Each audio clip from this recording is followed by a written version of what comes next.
ശബരിമല സ്വർണ്ണമോഷണ കേസിൽ എസ് ജയശ്രീയെ രണ്ടാം ദിനവും ചോദ്യം ചെയ്തു.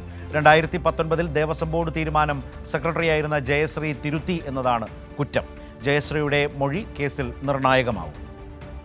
കഴിഞ്ഞ ദിവസമാണ് തിരുവനന്തപുരം ഈഞ്ചക്കലിലുള്ള ക്രൈംബ്രാഞ്ച് ഓഫീസിൽ ജയശ്രീ ചോദ്യം ചെയ്യലിന് വേണ്ടി ഹാജരായത്. ആരോഗ്യ പ്രശ്നങ്ങൾ നിലനിൽക്കുന്ന സാഹചര്യത്തിലാണ് ആദ്യ ദിവസം ഉച്ചവരെ ചോദ്യം ചെയ്ത് ജയശ്രീയെ പ്രത്യേക അന്വേഷണ സംഘം വിട്ടയച്ചത്. രണ്ടാം ദിനത്തിലെ ചോദ്യം ചെയ്യലിൽ ജയശ്രീ നൽകുന്ന മൊഴി കേസിൽ ഏറെ നിർണായകമാകും. 2019 തിരുവിതാംകൂർ ദേവസ്വം ബോർഡ് സെക്രട്ടറിയായിരുന്നു എസ് ജയശ്രീ.